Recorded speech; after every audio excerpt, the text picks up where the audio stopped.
होगा। Let us start.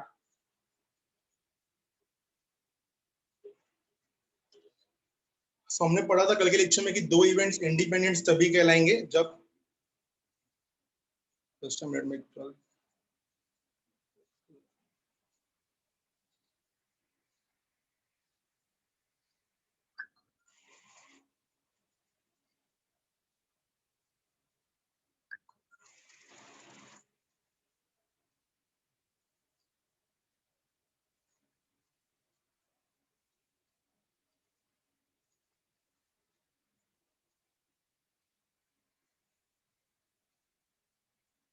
ठीक है।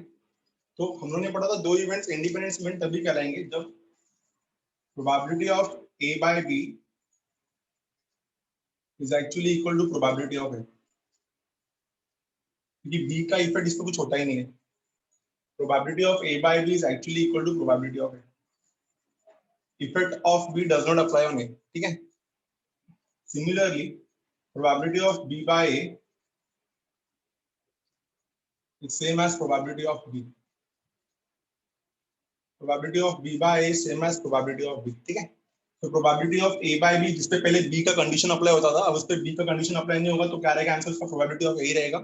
और probability of B by A जिस पे पहले A का कंडीशन अप्लाई होता था, अब A का कंडीशन अप्लाई नहीं रहेगा तो B ही रहेगा। ठीक है। तो फॉर्मूला क्या बन जाएगा आपका, probability of A intersection B is equal to probability of A into probability of B. When two events are independent, ये कंडीशन सेटिस्फाई करना चाहिए वहां पे। अगर दो इवेंट्स आपस में इंडिपेंडेंट है तो ये कंडीशन सेटिस्फाई करना चाहिए। Probability of A intersection B is equal to probability of A into probability of B. तो अगर ये कंडीशन सेटिस्फाई करेगा तो we can clearly say that events are independent. तो जब भी हम लोग बोलेंगे आगे कि दो इवेंट्स इंडिपेंडेंट है, दो इवेंट्स इंडिपेंडेंट है अगर, तो ये कंडीशन सेटिस्फाई होना चाहिए। Probability of A intersection B is equal to probability of A into probability of B is equal to probability of A into probability of B। ठीक है, ये अच्छे से याद रखना। हम लोग स्टार्ट करते हैं सम्स। हमारा कल 4 सम्स का हो चुका था, आज के लेक्चर में हम लोग 5th सम्स करेंगे। कल ही मैंने आपको पढ़ाया था कि अगर A और B इंडिपेंडेंट इवेंट्स है तो A और B डैश भी इंडिपेंडेंट होगा, क्योंकि अगर B कुछ इफेक्ट नहीं कर पा रहा है तो B डैश भी कोई इफेक्ट नहीं कर पाएगा। सिमिलरली A डैश और B डैश भी इंडिपेंडेंट होगा। ठीक है, तो ये अच्छे समझ के लेना, बहुत इंपॉर्टेंट समझने वाली बात है कि अगर ए और बी इंडिपेंडेंट इवेंट्स है तो ए और बी डैश भी इंडिपेंडेंट इवेंट्स होगा और ए डैश और बी डैश भी इंडिपेंडेंट इवेंट्स होगा। ठीक है, तो स्टार्ट करते हैं हम टॉपिक आज का, सम नंबर 5 टेक्स्ट बुक। आ जाते हैं फटाफट टेक्स्ट बुक पे सब लोग। 5th सम,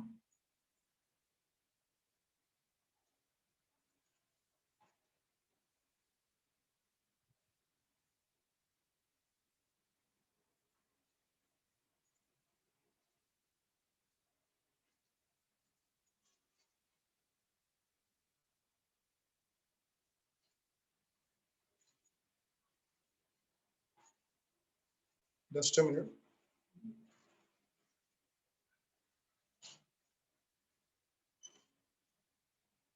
टेक्स्ट बुक वीडियो देखने में बहुत टाइम लगता है।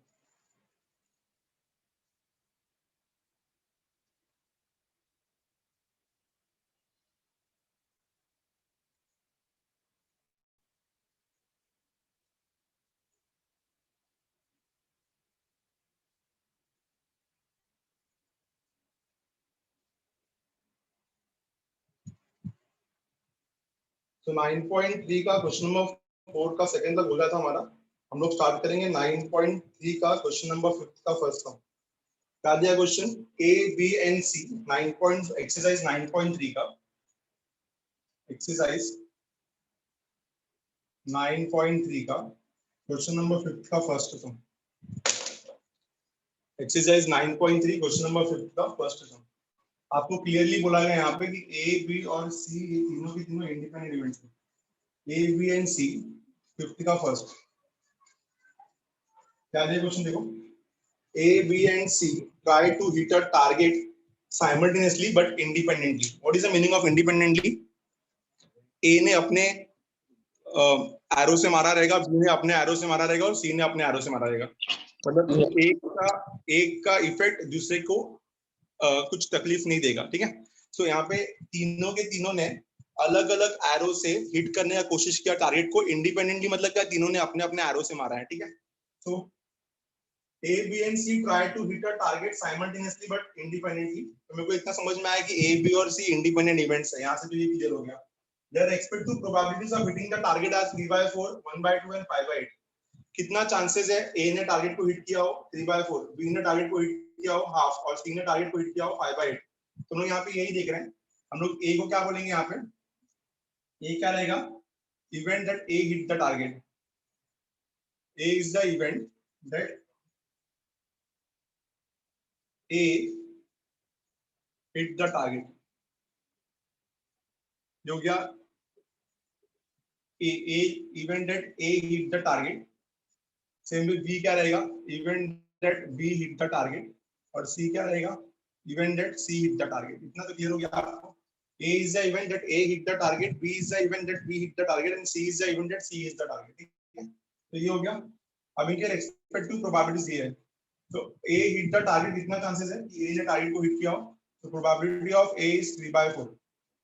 सेम विद B ने टारगेट को हिट किया हो कितना चांस है? तो probability of B is half. Probability of B half हो गया. और C ने टारगेट को हिट किया हो कितना चांसेस है? Probability of C is 5/8. So A hit the target 3/4, B hit the target half और C hit the target 5/4. अब हम लोग इससे कॉम्प्लीमेंट्री इवेंट्स भी निकालेंगे. हम सबको पता है कि प्रोबेबिलिटी ऑफ A अगर 3/4 है तो प्रोबेबिलिटी ऑफ A डैश कितना होगा? Probability of A dash is 1 minus probability of 3/4. You all know the complementary event. So the answer is 1 minus 3/4 and 1 minus 3/4 is 1/4. 1/4. ठीक है. Same way we are going to find probability of B dash. So probability of B dash कितना आएगा? 1 minus probability of B. So 1 minus probability of B is 1 minus half, and 1 minus half is actually half. And same way we are going to find probability of C dash. Probability of C dash is 1 minus probability of C. 1 minus probability of C is 1 minus 5/8. The answer is 3/8. ठीक है ना?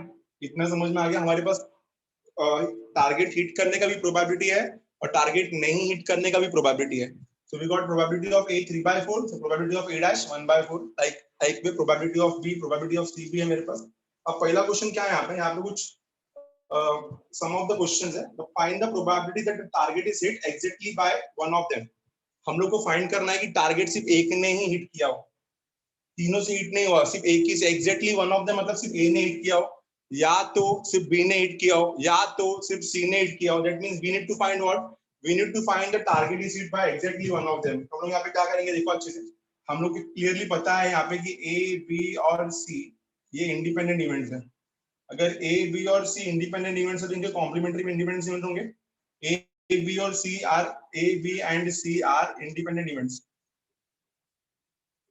अगर A, B और C ये independent events है तो obviously A dash, B dash and C dash are also independent event. ये भी independent event होंगे. इतना तो क्लियर है, कल ही पढ़ा था हमने कि अगर A, B और C independent event है तो इनके complementaries भी independent events होंगे. तो अगर A, B और C independent events है तो A dash, B dash and C dash are also complementary events. Sorry, are also independent events. तो हम लोग क्या चाहिए? हम लोग को चाहिए probability that target is hit by exactly one of them. Probability that target is hit. Probability that target is hit by exactly one of them. Exactly one of them. Target सिर्फ एक ने ही हिट किया हो, तो या तो A ने, या तो B ने, या तो C ने. तो इसके तीन केसेस बनेंगे. Probability that target is hit by exactly one of them. अगर सिर्फ A ने हिट किया गाइस तो A हिट करेगा तो B और C हिट नहीं करेंगे. B हिट करेगा तो A और C हिट नहीं करेंगे. और अगर C हिट करेगा तो A और B हिट नहीं करेंगे. मतलब कैसा? सुनो ना.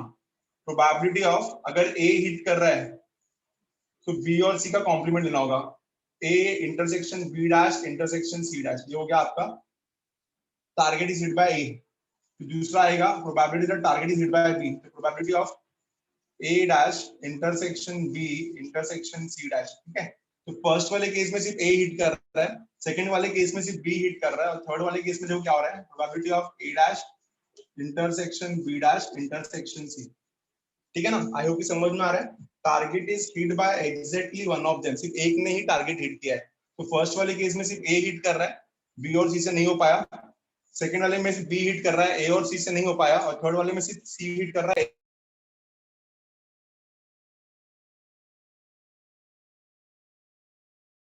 इंडिपेंडेंस लिखेंगे हम लोग probability of A into probability of B dash into probability of C dash, ठीक है ना। इंडिपेंडेंट इवेंट्स को डॉट में लिखते हैं, पढ़ाया था मैंने आपको। सेम वे इसको लिखेंगे, इस पे लिखेंगे probability of A dash into probability of B into probability of C dash, ठीक है। और इसको कैसे लिखेंगे, probability of A dash into probability of B dash into probability of C. चलो इस पे वैल्यू पुट करो, फाइनल आंसर बताओ मुझे कितना आएगा। आई होप कि लोगों को समझ में आया, क्योंकि अगर ये इंडिपेंडेंट इवेंट है तो we know that probability of A intersection B can be written as probability of A into probability of B, probability of A into probability of B. तो ये इंडिपेंडेंट इवेंट्स है, तो probability of A intersection B dash intersection C dash can be written as probability of A into probability of B dash into probability of C dash. Get me the answer, value put करो, answer निकालो इसका फटाफट।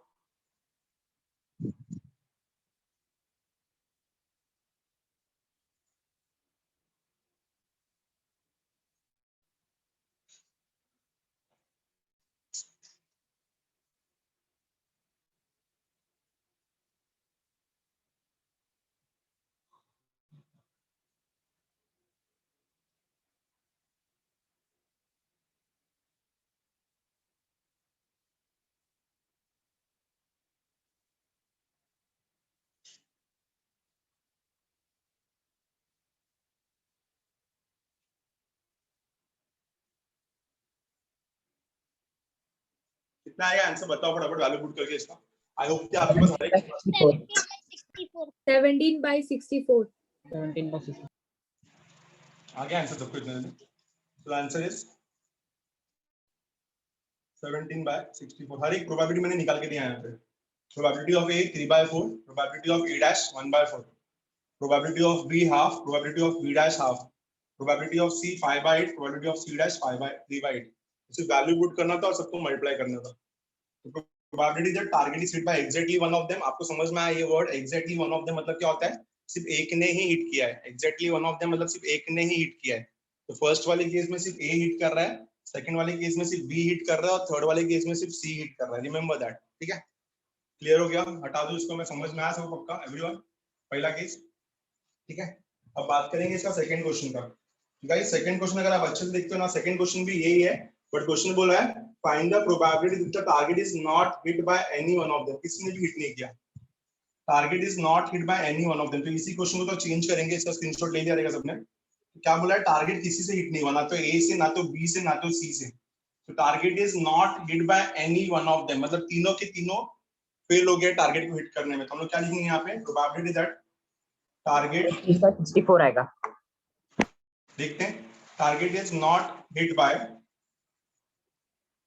Any one of them,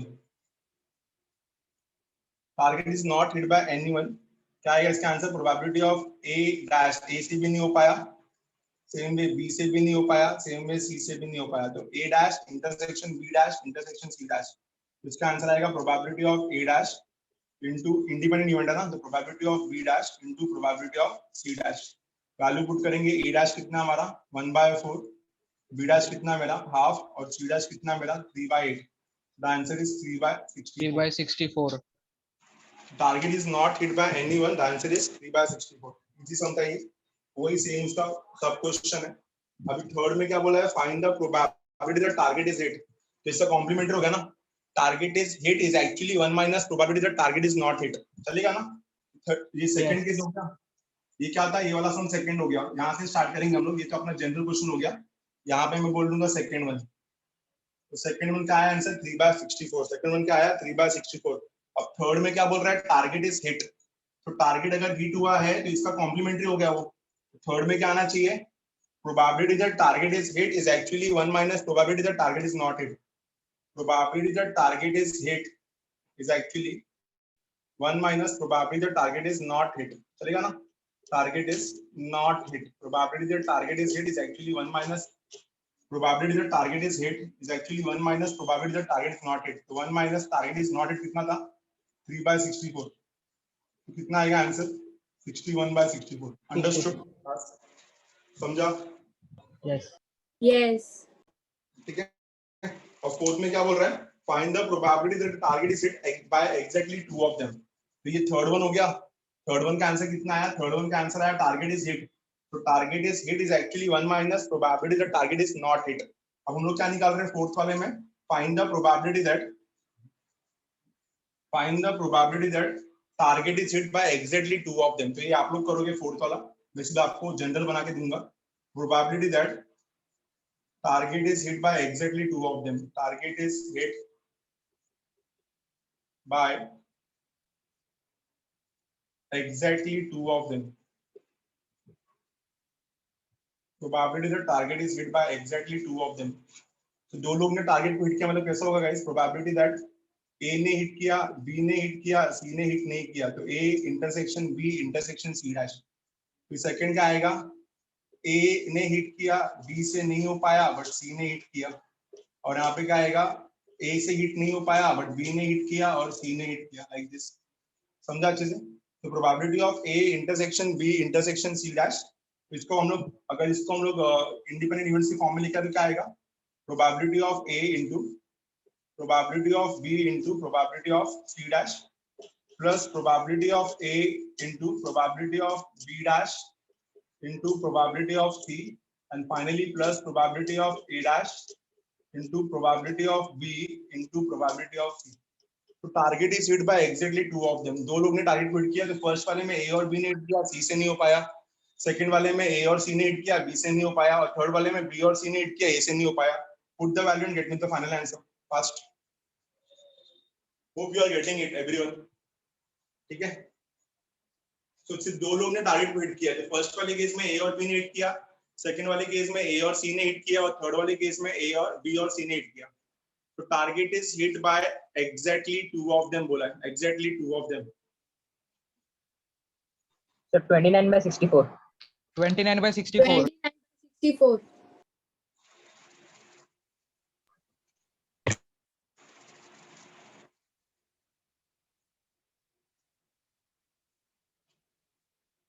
The answer is 29/64, correct. So I hope कि आपको question number 5 समझ में आया, based on independent event. 29/64 is the answer, perfect. Understood है क्या? सबको समझ में आया? चारों क्वेश्चन देख लो अच्छे से, चारों की चारों समझ में आया everyone? I need a confirmation from your end, guys. Understood or not? Everyone? Sum number 5th का चारों सब क्वेश्चन समझ में आया?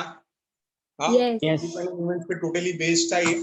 देखो किसी को कुछ नहीं समझ में आता है ना, तो वो मुझे प्लीज पूछे यहाँ चैट बॉक्स पे, या आप डायरेक्टली अनम्यूट करके भी पूछ सकते हो यार। ठीक है, आगे मूव करेंगे हम लोग क्वेश्चन नंबर 6 पे। इसका स्क्रीनशॉट ले लिया रहेगा सबने। Put the value and calculate it and we are going to get the answer as 29/64. Will move to the next सम।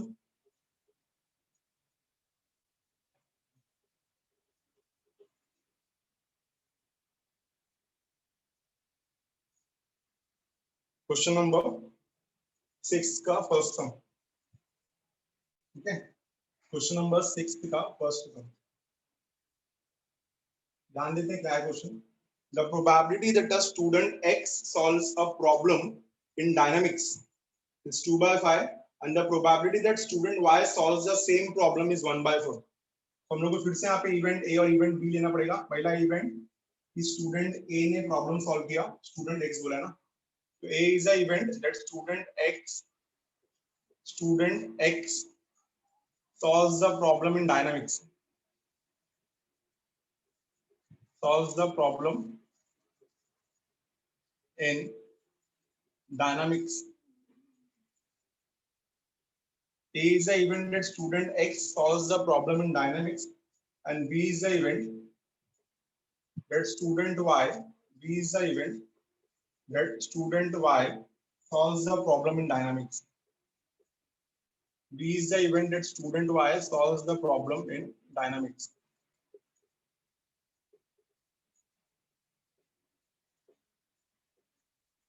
ठीक है ना? ना यहाँ पे हम लोग को बोला गया है कि A ने सॉल्व करने का चांस कितना है? Probability of A is 2/5। कितना चांस है कि A सॉल्व करेगा प्रॉब्लम? 2/5। और कितना चांस है कि B सॉल्व करेगा प्रॉब्लम? मतलब समझ लो ना, A और B को मैंने क्या लिया यहाँ पे, कितना चांस है कि X सॉल्व करेगा प्रॉब्लम इज 2/5 जिसको हम लोगों ने इवेंट A लिया है, और कितना चांस है कि Y सॉल्व करेगा प्रॉब्लम जिसको हम लोगों ने इवेंट B लिया 1/4। तो प्रोबेबिलिटी ऑफ A 2/5 और प्रोबेबिलिटी ऑफ B 1/4 में आपसे मैं A डैश और B डैश निकाल सकता हूँ। तो प्रोबेबिलिटी ऑफ ए डैश कितना हो जाएगा 1 minus probability of A which is 1 minus 2 by 5 and 1 minus 2 by 5 is actually what is 3 by 5. ठीक है, तो दूसरा निकालेंगे हम लोग प्रोबेबिलिटी ऑफ बी डैश। तो प्रोबेबिलिटी ऑफ बी डैश कितना आएगा, प्रोबेबिलिटी ऑफ बी डैश आएगा 1 minus प्रोबेबिलिटी ऑफ बी, तो 1 minus probability of B is 1 minus 1 by 4 which is actually 3 by 4।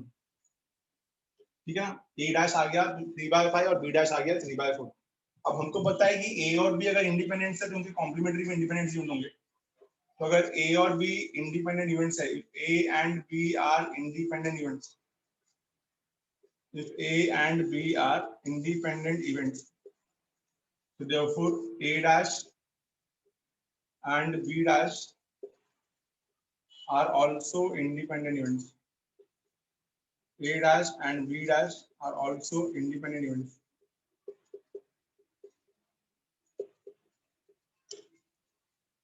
ठीक है ना, इतना क्लियर हो गया। क्वेश्चन क्या बोल रहा है, what is the probability that the problem is not solved, दोनों से सॉल्व नहीं हो पाया। Probability that problem is not solved, दोनों से सॉल्व नहीं आ पाया। ठीक है, ना तो ए ने सॉल्व कर पाया ना तो बी ने सॉल्व कर पाया। तो probability that problem is not solved मतलब ना तो ए से सॉल्व हो पाया ना तो बी से सॉल्व हो पाया, मतलब क्या लेंगे, दोनों का intersection. Probability that problem is not solved is actually takes us to probability of A dash, ना तो ए से हो पाया, इंटरसेक्शन बी डैश ना तो बी से हो पाया। तो इसका अगर हम लोगों ने इंडिपेंडेंट इवेंट्स बोला ही है तो क्या रहेगा इसका formula, probability of A dash into probability of B dash, ये इसका फॉर्मूला रहेगा। And we know the value, A dash का वैल्यू कितना है, ए डैश का वैल्यू है 3 by 5 और बी डैश का वैल्यू है 3 by 4। तो the answer is 9 by 20. 9 by 20. So problem is not solved is actually 9 by 20. First question था इसका, probability that problem is not solved, the problem is not solved is actually 9 by 20. Understood? अब दूसरा क्या बोल रहा है, दूसरा बोल रहा है probability that problem is solved, तो इसका कॉम्प्लीमेंट्री हो जाएगा 1 minus 9 by 20. 7 by 20. Perfect perfect. ठीक है, क्या लिखेंगे हम लोग सेकंड में, प्रॉब्लम इज सॉल्व्ड। तो सेकंड में क्या बोला है, सेकंड केस में बोल रहे हैं यहाँ पे प्रॉब्लम इज सॉल्व्ड। तो अगर प्रॉब्लम इज सॉल्व्ड तो हम लोग इसको क्या लिखेंगे, 1 minus probability that problem is not solved, 1 minus probability that problem is not solved. और प्रॉब्लम अगर सच में सॉल्व नहीं हुआ है, the answer is 1 minus 9 by 20 and this will takes us to what, 11 by 20. The answer is 11 by 20.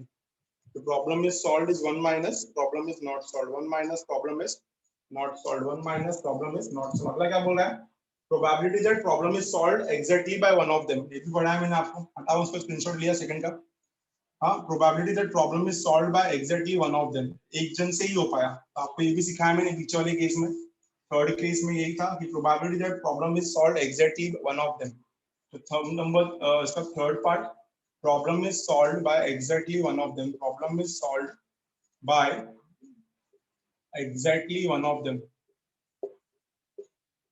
problem is solved by exactly one of them। तो problem is solved by exactly one of them का cancel क्या रहेगा, probability of A intersection B dash, मतलब यहाँ पे सिर्फ ए से solve हो पाया, और दूसरा probability of A dash 9 by 20. Check करते हैं। तो आपको केस समझ में आया, पहले वाले केस में सिर्फ ए ने सॉल्व किया और दूसरे वाले केस में सिर्फ बी ने सॉल्व किया। तो problem is solved by exactly one of them. तो दो केस बनेगा यहाँ पे, इधर ए सॉल्व्स इट और बी सॉल्व्स इट। तो क्या रहेगा इसका आंसर, इंडिपेंडेंट इवेंट लगाया तो probability of A into probability of B dash, यहाँ पे क्या आएगा, probability of A dash into probability of B. और इसको आगे लेके गए तो कितना आएगा, प्रोबेबिलिटी ऑफ ए कितना है मेरे पास 2 by 5 और बी डैश कितना मेरे पास 3 by 4 plus probability of A dash कितना हो गया 3 by 5 और प्रोबेबिलिटी ऑफ बी कितना हो गया बेटा 1 by 4। So if it takes us, this is 6 and this is 9, so 9 by 20 is the answer. Problem that probability is solved by exactly one of them, the answer is 9 by 20. Problem is solved by exactly one of them, the answer is 9 by 20. Hope it is clear to everyone. I hope ये question समझ में आया, sum number 6 understood है सबको पक्का?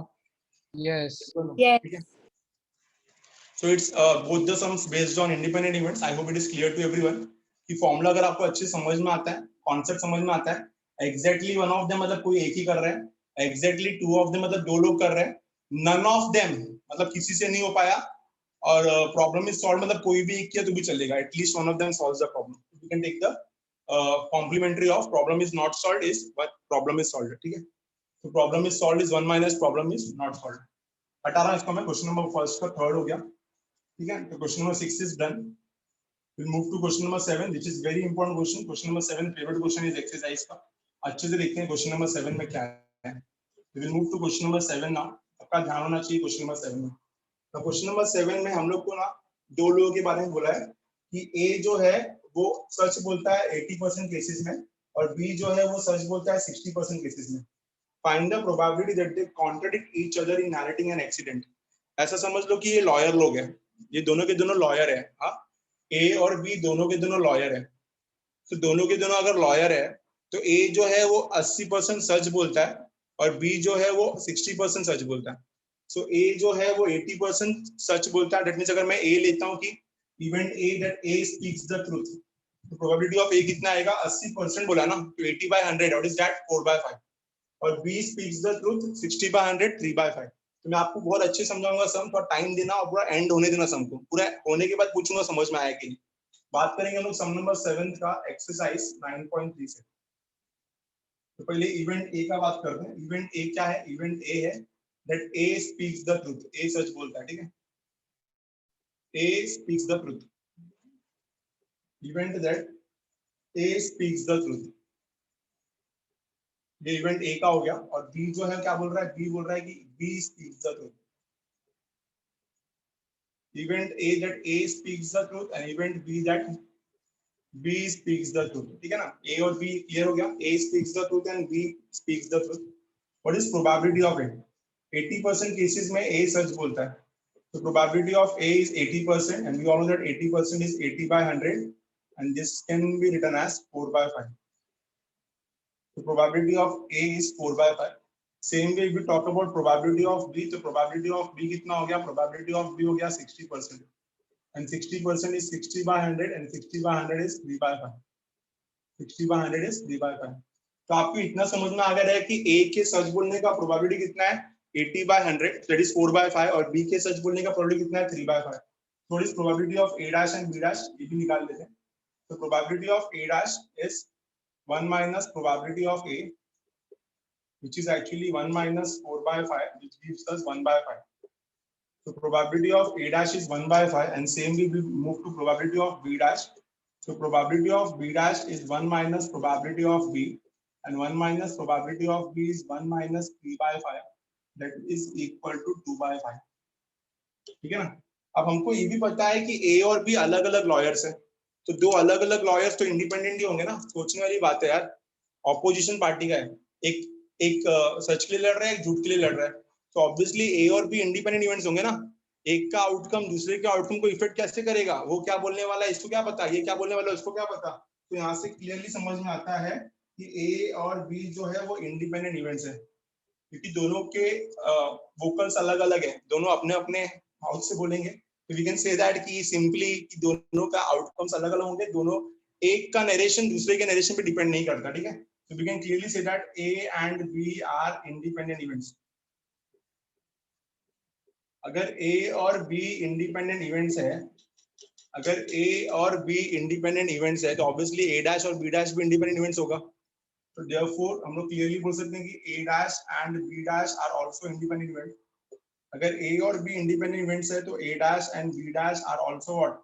Are also independent events. A dash और B dash भी independent event होगा। ये तो हम लोग हर जगह लिखे हैं, इतना बेसिक चीज। अब यहाँ पे क्या बोल रहा है कि what is the probability that they contradict each other. So now the question is probability that A and B contradict each other, probability that A and B contradict each other, probability that A and B contradict each other is actually equal to, जब A सच बोल रहा है तो B को झूठ बोलना पड़ेगा, और जब B सच बोल रहा है तो A को झूठ बोलना पड़ेगा। कॉन्ट्रडिक्ट मतलब क्या? इसके सच को झूठ बोलूंगा मैं, A के सच को B झूठ बोलेगा और B के सच को A झूठ बोलेगा। इसको बोलते हैं कॉन्ट्रडिक्शन।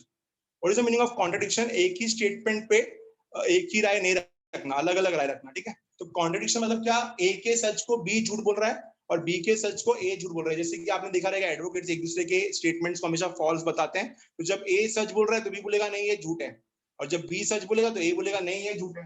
तो A and B contradict. What is the meaning of contradict? एक दूसरे के स्टेटमेंट्स को फॉल्स बताना, उसको बोलते हैं कॉन्ट्रडिक्ट। मतलब एक ही स्टेटमेंट में सहमति नहीं बनना, दोनों का अलग अलग नरेशन रहना, उस पे दोनों का अलग अलग पॉइंट ऑफ व्यू रहना, ठीक है। तो A and B contradict each other मतलब क्या होता है? A and B contradict each other मतलब जब ए सच बोलेगा तो बी झूठ बोलेगा। हाँ, probability that A and B contradict each other is A speaks the truth,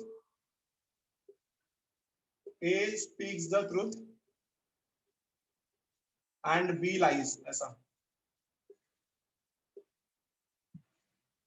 A speaks the truth and B lies, और दूसरा probability that A lies and B speaks the truth.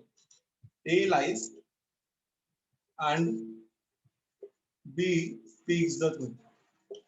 A lies and B speaks the truth. ऐसा कुछ है, कुछ समझा? हाँ, contradiction मतलब समझ में आया सबको? कॉन्ट्रडिक्शन मतलब क्या होता है? कॉन्ट्रडिक्शन मतलब जब A सच बोलेगा तो B को झूठ बोलना होगा, और जब A झूठ बोलेगा तो B को सच बोलना होगा, ठीक है। ये अपना कॉन्ट्रडिक्शन हो गया। अब इसको सॉल्व करते हैं, कैसे होगा ये? A सच बोल रहा है, A speaks the truth, तो A speaks the truth मतलब क्या हो गया? Probability of A। एंड मतलब इंटरसेक्शन, B lies, तो B lies मतलब क्या हो गया? B dash। So A intersection B dash आएगा, पहला क्या आएगा? A इंटरसेक्शन B dash, और दूसरा क्या आएगा? प्रोबेबिलिटी ऑफ A lies मतलब A dash and B speaks the truth, तो intersection B। A dash intersection B, A dash intersection B, A dash intersection B. Hope it is clear to everyone. ठीक है ना? A speaks the truth and intersection B lies मतलब B dash, A lies A dash and B speaks the truth B हो जाएगा, ठीक है। Complement, ये independent event है, तो इसको ब्रेक कर सकते हैं हम लोग कैसे? Probability of A into probability of B dash, break कर दिया, और यहाँ पे आएगा plus probability of A dash into probability of B, ठीक है। सॉल्व करेंगे इसको तो कितना आएगा? प्रोबेबिलिटी ऑफ A कितना है मेरा? 4/5, और B dash कितना है मेरा? 2/5, plus probability of A dash कितना है मेरा? 1/5, और प्रोबेबिलिटी ऑफ B कितना है मेरा? 3/5। 11/25. तो 8 और 3 25 is the आंसर। बोलो समझ में आएगा सबको? एवरीवन? Yes. Yes. कॉन्सेप्ट समझ में आया सबका? पक्का? एवरीवन? तो एक बार रिपीट करो ना। कॉन्ट्राडिक्ट। कॉन्ट्राडिक्ट मतलब क्या होता है? एक दूसरे स्टेटमेंट को अपोज करना। जब लॉयर ए कोई बात बोलेगा तो बी बोलेगा अरे ये तो झूठ बोल रहा है, और जब लॉयर बी कोई बात बोलेगा तो ए बोलेगा ये तो झूठ बोल रहा है, ठीक है। सो ए Yes, के sir. स्टेटमेंट को बी झूठ बोलेगा और बी के स्टेटमेंट को ए झूठ बोलेगा, उसको बोलते हैं कॉन्ट्राडिक्शन, ठीक है। अंडरस्टूड है? बोलो हाया ना? सबको समझ में आया? सबको, जितने लोग भी यहाँ पे, किसी को डाउट नहीं? सम बहुत इंपॉर्टेंट सम है as per exam point of view, बहुत ही ज्यादा इंपॉर्टेंट सम है। होप कि आपको अच्छे समझ में आया होगा, ठीक है। Will see the next question now. इसको हटा रहा हूं मैं, बहुत इंपॉर्टेंट क्वेश्चन है, इसका स्क्रीनशॉट ले लो। तो याद रखना, एक दूसरे को कॉन्ट्रडिक्ट करना मतलब एक दूसरे के स्टेटमेंट को अपोज करना। So A intersection B dash plus A dash intersection B, ठीक है। A intersection B dash plus A dash intersection B, हटा रहा हूं इसको मैं, ठीक है। डन, स्क्रीनशॉट ले लिया सबने?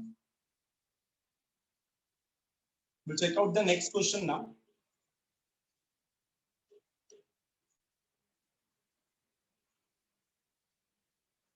बात करेंगे नेक्स्ट क्वेश्चन का, और नेक्स्ट क्वेश्चन हमारा सम नंबर 8। ना सम नंबर 8 का आंसर ना टेबल के थ्रू निकाल लेंगे हम लोग सीधा सीधा। 200 patients who had either eye surgery or throat surgery were asked whether they are satisfied or unsatisfied regarding the result of their surgery. The following table summarizes their response. यहाँ पे आ गया सर्जरी का टॉपिक, यहाँ पे आ गया satisfied, यहाँ पे आ गया अनसेटिस्फाइड, सेटिस्फाइड, अनसेटिस्फाइड,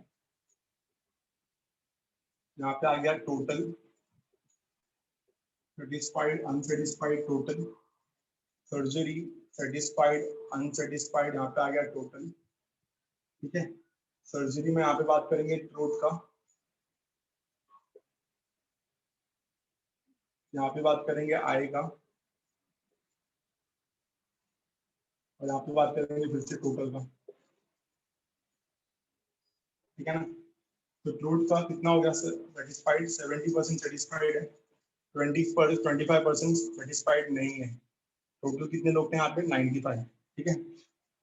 फिर आई की सर्जरी में 90% 90 लोग सेटिस्फाइड थे, 15 लोग सेटिस्फाइड नहीं है, 15 लोग अनसेटिस्फाइड है। इधर का आ गया आंसर 105।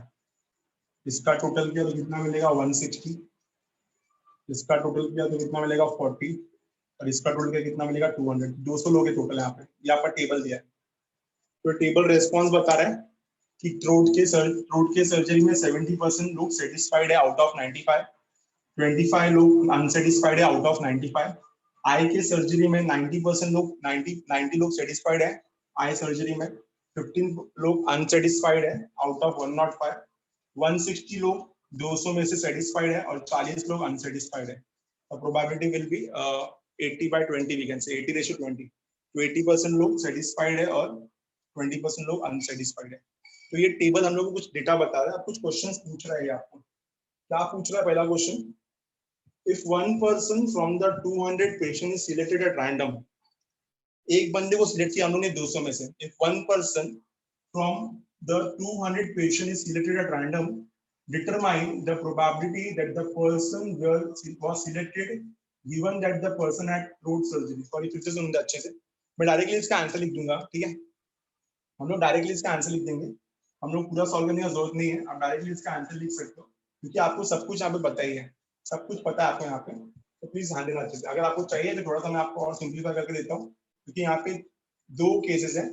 टी एक ऐसा इवेंट है जिन्होंने थ्रोट सर्जरी कराया है, टी एक ऐसा इवेंट है जिन्होंने आई सर्जरी कराया है। तो टी क्या लेंगे हम लोग? Set of people. टी जो रहेगा वो क्या रहेगा? Set of people who went throat surgery, set of people having throat surgery,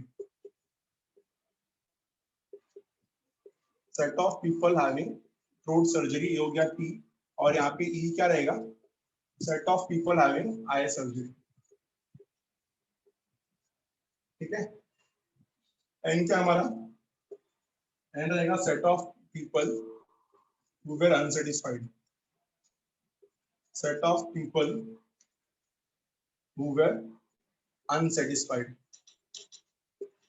set of people who were unsatisfied, ठीक है? ये हो गया हमारा एन। तो अगर मैं क्वेश्चन से देखूं तो set of people having throat surgery कितने लोग हैं?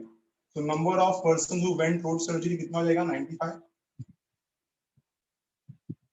फिर set of people who have eye surgery कितना रहेगा? तो set of people who went to eye surgery कितना रहेगा? 105। और क्वेश्चन दिया अगला, set of people who were unsatisfied कितने लोग हैं? 40। So number of N is what? 40। इतना तो क्लियर हो गया आपको, ये डेटा तो समझ में आ गया आपको। अब हम लोग को क्या बोला है कि एक पर्सन को सिलेक्ट किया फ्रॉम 200 पर्सन, तो एन ऑफ एस कितना हो गया? टोटल नंबर ऑफ पर्सन कितना हो गया मेरे पास? 200। एक पर्सन को सिलेक्ट किया है आउट ऑफ 200 पर्सन, तो एन ऑफ एस कितना हो गया? 200 ना।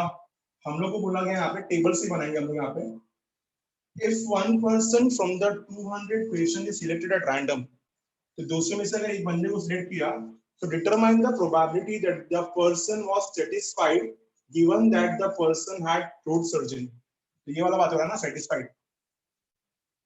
अगर हम लोग ने एक बंदे को सिलेक्ट किया 200 में से, कितना चांसेस है कि वो बंदा सेटिस्फाइड रहेगा अपने थ्रोट सर्जरी से?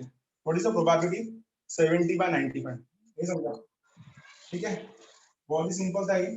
हाँ, रिक्वायर्ड पहले के इसका आंसर क्या रहेगा? रिपीट। हाँ फिर से बताता, सुनो क्वेश्चन, सुनो क्या बोल रहा है। इन इस 200 में से मैंने एक बंदे को सिलेक्ट किया, कितना चांसेस है कि वो बंदा अपने थ्रोट सर्जरी से सेटिस्फाइड रहेगा? What is the probability? Question देखो क्या बोल रहा है, determine the probability that the person was satisfied. सुना, पर्सन नॉट सेटिस्फाइड, मतलब ये कॉलम पे आके रुक गया हम लोग, सेटिस्फाइड वाले पे, कॉलम पे yes yes. One that the person had throat surgery, तो क्या आएगा आंसर? 70। 70। 70 बाय कितना? कितने में से? 70/95। 95। फर्स्ट आंसर कितना आएगा? कितना चांसेस है कि अगर वो बंदा ने थ्रोट सर्जरी कराया तो अपने सर्जरी से सेटिस्फाइड रहेगा? तो अगर हम लोग फर्स्ट का बात करेंगे तो probability that person was satisfied, probability that person was satisfied given that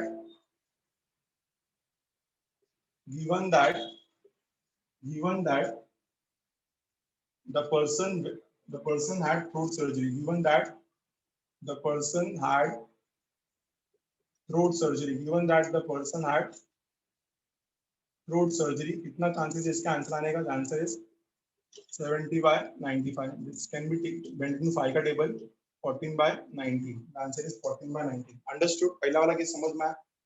बोलो हाँ या ना? फर्स्ट केस समझा इसका सबको? Everyone Yes. समझा? Yes. Person probability that person was satisfied given that the person had throat surgery. The answer is 70/95, which is 14/90. पहला क्या? पहले का स्क्रीनशॉट ले लो. अब सेकंड वाले पे आते हैं. इसको हटा रहा हूं मैं. सेकंड वाला क्या बोल रहा है? सेकंड वाला देखो क्या अच्छे से पढ़ो. सेकंड वाला केस में क्या बोल रहा है? सेकंड वाले केस में बोल रहा है probability that the person was unsatisfied given that the person had eye surgery. सुनो, unsatisfied given that the person had eye surgery. तो unsatisfied का कॉलम में हो गया, eye surgery मतलब ये हो गया ना, समझ रहे हो? 15/105. Perfect. तो आंसर आएगा probability that person was unsatisfied. Probability that person was unsatisfied. Probability that person was unsatisfied given that the person had eye surgery. Given that the person had eye surgery. Given that the person had eye surgery. ठीक है? क्या आएगा इसका answer? देखते हैं. Given that the person had eye surgery, कितना आएगा इसका आंसर? 15 लोग अनसेटिस्फाइड थे आउट ऑफ 105. तो इसका आंसर कितना आएगा? The answer is 1/7. 1/7. ठीक है, द आंसर इज 1/7. अब थर्ड केसेस आप लोग बताओ. चलो थर्ड केसेस आप लोग बताओ, सोचो थोड़ा अच्छे से. थर्ड क्वेश्चन देखो और आप लोग बताओ क्या रहेगा आंसर. सोचो थोड़ा. Probability that the person had throat surgery given that the person was unsatisfied. 25/40. Unsatisfied है वो. थ्रोट सर्जरी में अनसेटिस्फाइड है. सुनो ना, थ्रोट सर्जरी और अनसेटिस्फाइड कॉलम देखो. Throat unsatisfied. तो गाइस क्या आएगा? Third question probability that person had throat surgery. Probability that person had throat surgery. Probability that person had throat surgery given that he was unsatisfied. Given that he was unsatisfied. तो guys हम लोग को यहाँ पे column match करना है. पहले कौन सा कॉलम बात कर रहा है? ये थ्रोट का. तो थ्रोट का कॉलम कौन, थ्रोट का रो कौन सा आएगा? ये. और अनसेटिस्फाइड में ये. तो कौन सा आएगा आंसर? ये आएगा. थ्रोट सर्जरी से वो अनसेटिस्फाइड है. तो गाइस क्या आएगा इसका आंसर? थ्रोट में 25 और अनसेटिस्फाइड में 40. तो 25 आउट ऑफ 40 आर अनसेटिस्फाइड. तो द आंसर इज 5/8. तो अच्छे से सोचना है इसको. 25 आउट ऑफ 40 आर अनसेटिस्फाइड. तो 25/90 पे नहीं आएगा? नहीं, यहाँ पे ये जो ना बोला है कि थ्रोट सर्जरी में कितने लोग अनसेटिस्फाइड है. पहले अच्छे से देखो ना. तो थ्रोट सर्जरी ये हो गया, ये रो. और अनसेटिस्फाइड 40 में से कितने लोग अनसेटिस्फाइड है थ्रोट सर्जरी से? तो टोटल लोग अनसेटिस्फाइड कितने हैं? यहाँ पे गिवन दैट क्वेश्चन बहुत अच्छे से देखो. Given that he was unsatisfied. तो ये देखो, इसको ऐसा लिखेंगे प्रोबेबिलिटी ऑफ B/A. यहाँ पे कंडीशन ए का लगेगा. तो ए क्या है? He was unsatisfied. तो कितने लोग अनसेटिस्फाइड है? 40 लोग ना. तो डिनोमिनेटर में 40 आएगा. और बी क्या था? Person had throat surgery. तो कितने लोग ने थ्रोट सर्जरी में अनसेटिस्फाइड है? 25. नहीं समझा? Given that he was unsatisfied. तो कितने लोग अनसेटिस्फाइड है? अनसेटिस्फाइड के कॉलम में आना पड़ेगा ना. 40 लोग अनसेटिस्फाइड है. उनमें से कितने लोग थ्रोट सर्जरी से अनसेटिस्फाइड है? 25/40. कितने लोग अनसेटिस्फाइड है? 25/40. यहाँ पे कंडीशन क्या दिया है? Given that he was unsatisfied. तो पूरे के पूरा अनसेटिस्फाइड वाला कॉलम आएगा. तो 40 लोग अनसेटिस्फाइड थे. उनमें से कितने लोग थ्रोट सर्जरी की वजह से अनसेटिस्फाइड है? 25. The answer is 5/8. अच्छे से देखो, क्वेश्चन समझ में आएगा. You can feel the difference in the first and third question. ठीक है. यहाँ पे क्या बोला है? अनसेटिस्फाइड कंडीशन दिया है. आपका फर्स्ट वाले में क्या था? आपके फर्स्ट वाले में था कि given that the person was satisfied. अच्छे देखो, फर्स्ट वाले क्वेश्चन में क्या था? फर्स्ट वाले केस में क्या था? Given that the person was satisfied और थ्रोट सर्जरी करा के. तो सेटिस्फाइड था थ्रोट सर्जरी में कितना? 70 में से 30, 90, 95 में से 70. अब यहाँ पे क्या बोल रहा है? थ्रोट सर्जरी में कितने लोग अनसेटिस्फाइड है? तो थ्रोट सर्जरी में 25 लोग अनसेटिस्फाइड है आउट ऑफ 40. ठीक है, अच्छे से देखो. अच्छा, 25 and 95 कब आता था? ऐसा होता क्वेश्चन जब determine the probability that the person was unsatisfied given that the person had throat surgery. तो यहाँ पे given that the person had throat surgery में क्या आता था? 25 and 95, तब जाके 25 and 95 आता था। यहाँ पे कंडीशन क्या बोला है? पर्सन हैड थ्रोट सर्जरी, मतलब यहाँ पे रुक गए हम लोग। Given that he was unsatisfied, तो अनसेटिस्फाइड यहाँ पे रुक गया, तो 25 out of 40 आर अनसेटिस्फाइड। तो 25/40 इज एक्चुअली 5/8। अंडरस्टूड है या ना? बोलो समझा कि नहीं एवरीवन? तो सोचो, हमको समझ में आएगा फिर। बोलो क्लियर है? आपका 25 and 95 कब आता था? 25 and 95 कब आता था? जब given that the person was unsatisfied, the person was unsatisfied given that he went to throat surgery। तो 25 and 95 तब आता था। कंडीशन में जब थ्रोट सर्जरी आता है तो ये आता है, कंडीशन में जब अनसेटिस्फाइड आ रहा है तो ये आ रहा है, कंडीशन में जब सेटिस्फाइड आएगा तो गिवन दैट के बाद जो भी आता है ना वो कॉलम देखने का। सो गिवन दैट के बाद क्या आ रहा है? ही वाज अनसेटिस्फाइड, तो ये आएगा। फर्स्ट वाले में क्या था? Given that he went to throat surgery, तो 95 आया था। सेकंड वाले में क्या था? Given that he went to eye surgery, तो 105 आया था। टोटल का बात कर रहे हैं, ठीक है? तो जो कंडीशन रहेगा वो उस हिसाब से रो आएगा। थ्रोट सर्जरी में 95, आई सर्जरी में 105, अनसेटिस्फाइड में 40, सेटिस्फाइड में 160, ठीक है? गिवन दैट मतलब कंडीशन होता है। गिवन दैट क्या होता है? हमारा कंडीशन। गिवन दैट क्या होता है? हमारा कंडीशन होता है, ठीक है? Take the screenshot everyone fast.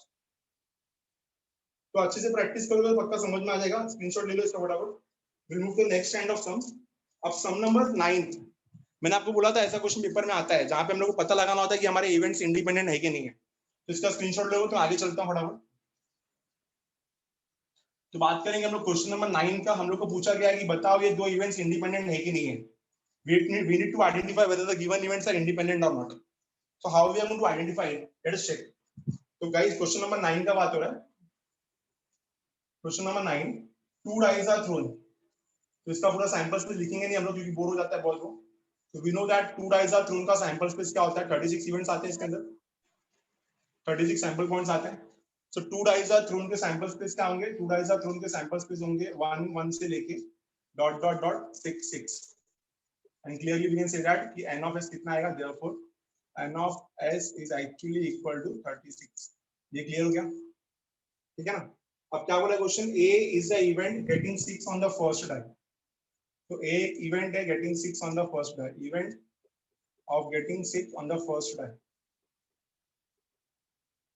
Getting 6 on first die। A is the event of getting 6 on first die। First die पे 6 आना चाहिए। तो 6 1 6 2 6 3 6 4 6 5 6 6 बराबर है।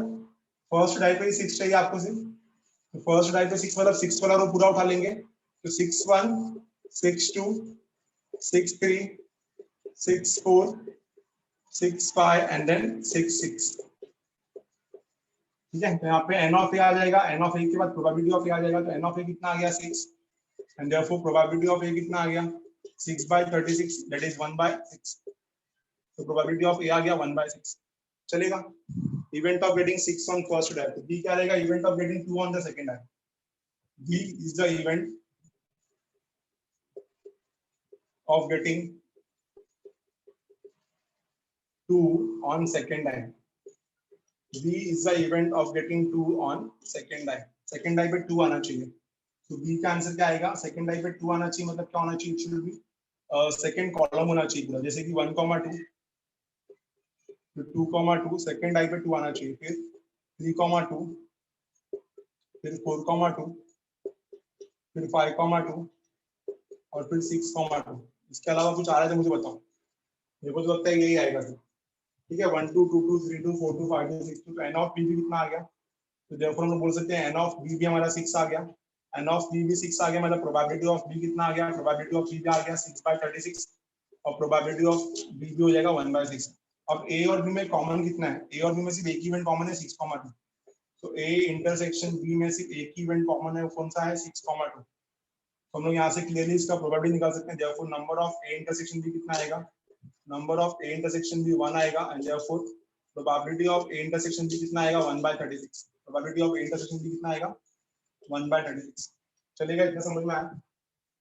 तो probability of a 1/6, probability of b 1/6, probability of a intersection b 1/6। अब क्या करने वाले हम लोग यहाँ पे? हम लोग निकालेंगे यहाँ पे probability of a into probability of b। तो गाइस प्रोबेबिलिटी ऑफ a कितना है मेरा? प्रोबेबिलिटी ऑफ a है मेरा 1/6 और प्रोबेबिलिटी ऑफ बी भी कितना है मेरा 1/6 and both are equal to 1/36। तो यहाँ से क्लियर होता है कि probability of A intersection B is actually equal to probability of A into probability of B. अगर ये फॉर्मूला सेटिस्फाई हो रहा है, probability of A intersection B भी 1/36 आया, प्रोबेबिलिटी ऑफ ए और प्रोबेबिलिटी ऑफ बी भी 1/36 आया, and therefore we can say that अगर ये फॉर्मूला सेटिस्फाई हो रहा है तो what can we say about A and B? A and B are independent events. A and B are what? A and B are known as independent events. क्योंकि अगर formula satisfy हो रहा है तो A और B इंडिपेंडेंट इवेंट्स 100% होंगे। Just look at the question, बोलो समझ में आया सबको अच्छे से? क्वेश्चन अच्छे से देख लो पहले, ठीक है? क्वेश्चन अच्छे से देख लो। A and B are independent events। 10th question आपका होमवर्क रहेगा, खुद से ट्राई करना आप लोगों को। 10th क्वेश्चन नहीं आया तो मैं नेक्स्ट सेक्शन में सिखाऊंगा। हम लोग बात करेंगे यहाँ पे सम नंबर 11th का। इसका स्क्रीनशॉट लो फटाफट, ये तो सबसे इजी क्वेश्चन था। We need to identify whether the given events are independent or not. Two events are said to be independent. Two events are said to be independent if they satisfy this formula. Which formula? Probability of A intersection B is equal to probability of A into probability of B. Probability of A intersection B is equal to probability of A into probability of B. अगर ये formula satisfy होता है, that means events are independent. That means events are independent. हटा रहा हूँ इसको मैं। I hope everyone has taken the screenshot. Done? Understood this sum everyone? आया ना? समझा सबको? Everyone understood? Yes. Yes. So two events are called independent if they satisfy this formula. बहुत ही सिंपल सा समझा ये। कौन सा फॉर्मूला सेटिस्फाई करेगा ये? A intersection B is equal to probability of A into probability of B. A intersection B is equal to probability of A into probability of B. A intersection B is equal to probability of A into probability of B. ठीक है? We'll move to sum number 11 now. बात करते sum number 11 का। क्या है question 11th का? 11th का ठीक है। A box contain 10 red balls and 15 green balls. Two balls are drawn in succession without replacement. ठीक है। तो इवेंट A और इवेंट B का बात हो रहा है यहाँ पे। दो बॉल्स ड्रॉ किया हमने। What is the probability that the first is red and the second is green? ठीक है। ये हम लोगों ने हमने किया ही है ये अपना कंडीशनल प्रोबेबिलिटी का सम आ गया। A is the event that the first ball is red. A is the event that the first ball is red. ठीक है। A is the event that the first ball is red. और B is the event that the second ball is green. B is the event that the second ball is green. A event है जहाँ पे first ball red है और B एक ऐसा event है जहाँ पे सेकंड बॉल ग्रीन है। ठीक है। A is the event that the first ball is red and B is the event that the second ball is green. ठीक है। अब हम लोग को टोटल बॉल्स कितने हैं यहाँ पे? दो बॉल्स ड्रॉ किए हमने इन सक्सेशन, तो हमारे पास यहाँ पे 10 रेड बॉल है और 15 ग्रीन बॉल है। 10 रेड और 15 ग्रीन कितना हो गया? ओवरऑल 25 बॉल्स हो गया हमारे पास। तो पहला रेड आने का चांस कितना है सबको पता है, ये तो बहुत इजीली निकाल लेंगे हम लोग। समझना कोशिश करना गाइस अच्छे से। तो यहाँ पे हम लोग को क्या बोला है? सबसे पहला रेड आना चाहिए। तो प्रोबेबिलिटी ऑफ ए कितना होगा अच्छे से बता सकता है कोई? What is the chance that first ball is red? बोलो फटाफट। 10/25. 2/5. 2/5. वेरी इजी राइट, बहुत इजी था। The answer is 10/25। परफेक्ट है, सबका राइट है। The answer is 10/25। इसका स्क्रीन कहाँ काम क्यों हो रहा है? तो फर्स्ट का आंसर आएगा 10/25। ठीक है। So very easy. The first answer is 10/25 and 10/25 can be written as 2/5. The probability that the first ball is red is 10/25, which is nothing but 2/5, which is equal to 2/5. ठीक है। Probability that the first ball is red is 10 ball red है out of 25. तो 25 में से 10 ball red है तो कितना आएगा answer? 10/25 and 10/25 is actually equal to 2/5. So this is clear to everyone. Now यहाँ पे दूसरा बोला है what is the probability that the second is green? Guys second green पे कंडीशन लग जाएगा क्योंकि अभी रिप्लेसमेंट नहीं हुआ है, मतलब बॉल कम हो गया है। एक रेड बॉल निकल गया ना, तो अभी 25 बॉल्स में से सिर्फ एक बॉल कम हो गया तो 24 बॉल्स बचे। 15/24. Probability of B, now we can say that probability of getting second ball